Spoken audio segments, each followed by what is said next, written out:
There. My name is Jason Perkins, and I want to welcome you to another episode in the Georgia Workers' Compensation video series.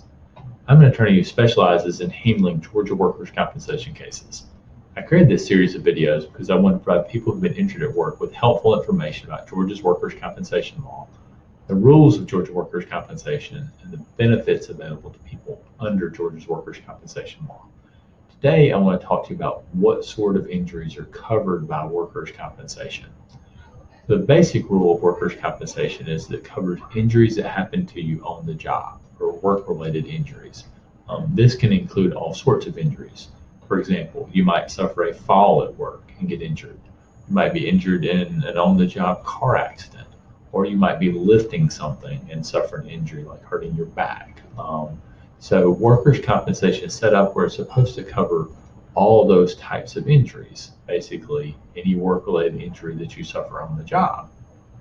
For injuries that are covered by workers' compensation, Georgia's workers' compensation law provides basically three types of benefits.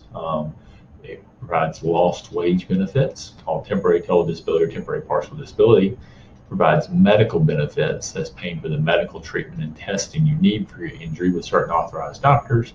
It also provides something called permanent partial disability benefits if you end up with a permanent impairment as a result of your injury. Now, despite workers' compensation supposed to cover all sorts of injuries that occur on the job, sometimes you may receive a denial in your workers' compensation claim even though you suffered an injury on the job. There are certain exceptions to workers' compensation's coverage of work-related injuries. I'm not going to get into all the types of exceptions here, but they are pretty narrow. Generally, almost all work-related injuries are covered. But if you receive a denial, that means that the workers' compensation insurance company is saying that they're not going to pay for your workers' compensation treatment, and they're not going to pay you lost wages for when you're out of work. So that's something that you definitely need to deal with and address. Now, sometimes that denial is a complete denial, and sometimes it's a partial denial of your claim. A complete denial means they won't cover anything. A partial denial would mean they're denying certain specific types of benefits in your case. Now, if you receive any sort of denial, it's important to understand that that's not the final word on things. The insurance company denies your case, you can fight that. And you're going to want to make sure that you do that, especially if you suffered an injury on the job. Now, if you've received a denial, you're going to need to know what the best way to fight that denial is. So if your claim has been denied, whether it's been completely denied or partially denied, I think it's best to reach out to a workers' compensation attorney to discuss that denial and to find out what your options are.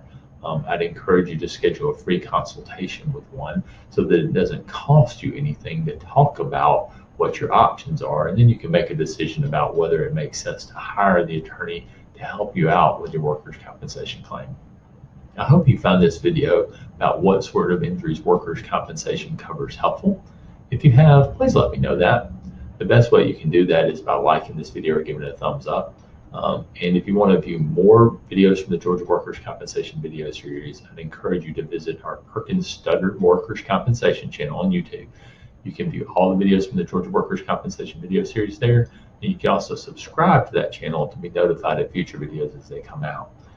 Now, if you received a denial in your claim, or if you just have other questions about workers' compensation, please feel free to reach out to me to schedule a free consultation.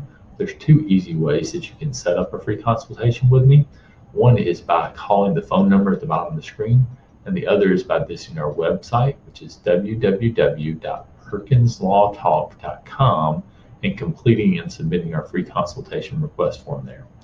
I want to thank you again for watching this video today, and we'll wish you the best of luck as you recover from your injury.